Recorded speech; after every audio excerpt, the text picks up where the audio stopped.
Mangane, tu deviens un obstacle, on t'allume, il n'y a pas pitié dedans, on ne sait plus contraction de son avocat, son doigt dedans. Voilà. Aujourd'hui, on va parler un peu de la religion.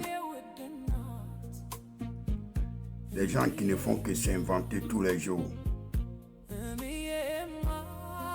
C'est chez nous que Dieu a envoyé les prophètes. Deux frères et deux cousins. C'est eux qui s'inventent tous les jours. C'est chez nous que Dieu a envoyé le prophète.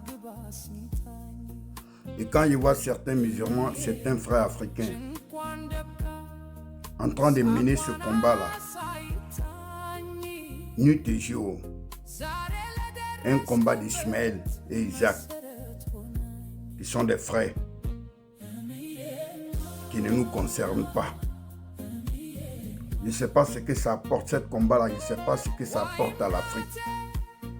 Quand je vois Djané, tous les gens en train de débattre avec des frères chrétiens, Jésus va sauver le monde. Non, c'est Mohamed qui va sauver le monde, qui est le sauveur de l'humanité. C'est Mohamed. Non, c'est Jésus. Ça, c'est des combats inutiles. Qu'est-ce que ça apporte à l'Afrique? Qu'est-ce que ça nous apporte? Rien du tout. Et les gens qui sont des cousins, des personnes que Dieu a envoyé des prophètes chez eux, c'est pas un, c'est pas deux, c'est pas trois, c'est pas quatre, c'est pas cinq, des centaines de prophètes. D'après les musulmans, 133 prophètes que Dieu a fait envoyer, mais il n'a pas envoyé un seul en Afrique. Tout, c'est les Arabes ou c'est les Juifs. Pourquoi Dieu n'a pas envoyé des prophètes? C'est les Africains. Pourquoi Dieu n'a pas envoyé des prophètes en Afrique? C'est pas parce que l'Africain est maudit, non.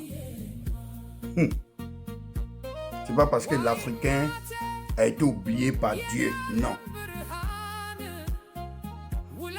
Dieu n'a pas envoyé des prophètes en Afrique tout simplement parce que les Africains connaissaient déjà Dieu. Les Africains ont toujours obéi à Dieu sans même le voir, sans même le connaître. Sans même que quelqu'un vienne leur dire que ouais, il y a quelque chose qui vous est créé qui s'appelle Dieu, qui s'appelle Allah. Il n'aime pas le viol. Il n'aime pas le mensonge. Il n'aime pas la discrimination. Il n'aime pas la calomnie. Il n'aime pas la haine. Voilà ce que Dieu n'aime pas. Les Africains savaient ça déjà. Et nous, on vivait dans ça. On connaissait le respect des aînés, le respect des mamans, le respect des tantis, le respect des tontons, le respect des cousins et cousines. On le savait, on le faisait. Chez nous, en Afrique, il n'y a pas eu de première guerre, il n'y a pas eu de deuxième guerre. On n'a jamais combattu un prophète. On n'a jamais cherché un prophète. Pourquoi un peuple comme ça, Dieu doit les envoyer des messagers? Dieu ne peut pas nous envoyer des messagers parce que nous-mêmes là, on savait déjà tout. C'est ça la puissance africaine. Nous, on savait déjà tout. C'est des gens qui étaient des sauvages.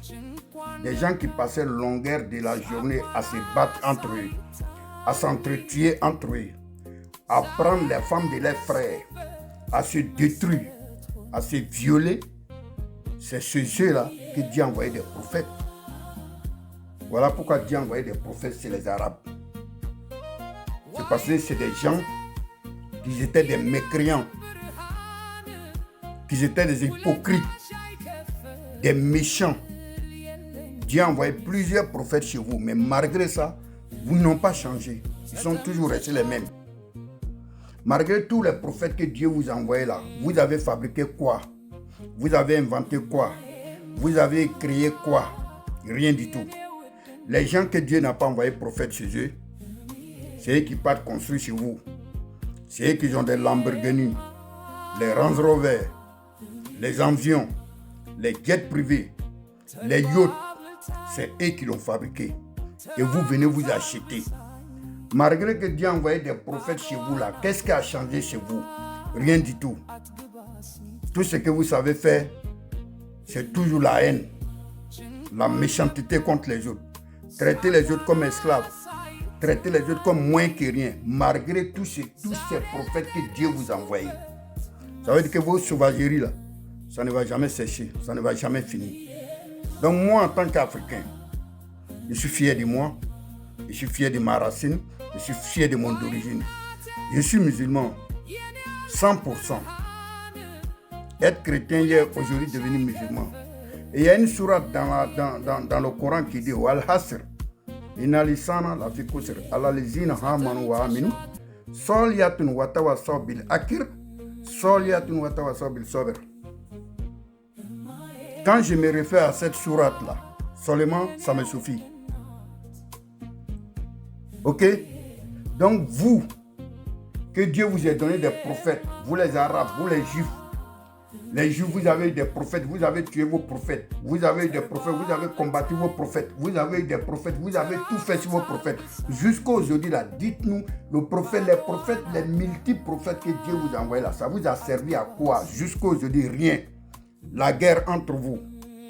Tous les jours, vous vous bombardez. Israël contre la Palestine, Israël contre le Liban, Israël contre, je ne sais pas, le Yémen, Israël. Vous êtes en train de vous battre tous les jours que Dieu fait. Depuis que le monde est créé, vous vous battez. Mais malgré ça, Dieu vous envoie des prophètes. Ça a servi à quoi ces prophètes-là? Montrez-moi un seul pays en Afrique où les Africains sont en train de se faire la guerre entre eux, pays contre pays, depuis des décennies. Ça n'existe nulle part. Si vous étiez des vrais, si vous étiez des hommes vrais, tous les musulmans allaient immigrer dans les pays arabes. Aucun musulman n'allait se retrouver en France, ni aux États-Unis, ni en Allemagne, ni en Europe. C'est parce que vous n'êtes pas vrais, vous n'êtes pas cohérents, vous n'êtes pas sincères, vous n'êtes pas des vrais musulmans. Vous portez seulement le nom. La seule chance que vous avez eue, c'est chez vous que Dieu a envoyé le prophète. Et nous, nos prédicateurs, là, quand ils viennent s'asseoir tous les jours devant nous, c'est pour dire Jésus est le sauveur de l'humanité. Mohamed est le sauveur. Ça nous apporte quoi? Ça ne nourrit pas l'Africain. Que ce soit Jésus, que ce soit Mohamed, c'est Dieu qui a envoyé les deux là. Il sait pourquoi il a mélangé à faire là et puis il a déposé. Et ce qui me fait le plus mal, je me tue, je prie tous les jours. Mais là, malgré ça, on vient me dire que les femmes qui sont au paradis, c'est des femmes arabes. J'ai dit que si je vais au paradis, c'est une femme arabe, je vais courager. Moi, je vous ai dit que c'est femme arabe, je veux. Moi, je vous ai dit que si moi, là, je vais au paradis, c'est femme arabe, j'ai envie de m'appeler là-bas. C'est moi, je vous ai dit ça. Donc, dans le paradis, là, il ne peut pas avoir femme africaine, seulement femme arabe. Si vous êtes maudit, là, moi, je ne suis pas maudit. Moi, dans le paradis, là où je vais partir, là, il y a les femmes africaines là-bas. Il y a les Kofi, il y a les Adjoa. Ok, il y a les Amena, il y a les Awa.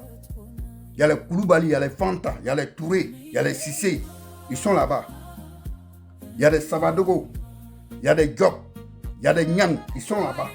C'est dans cette paradis-là que moi je vais partir. Sinon, dans vos paradis où c'est rempli de femmes arabes, là, moi je ne vais pas là-bas. Même si on me donne la clé cadeau, je n'irai pas. Parce que ce n'est pas ça le paradis. Ça, c'est-à-dire que ça, c'est le royaume des diables.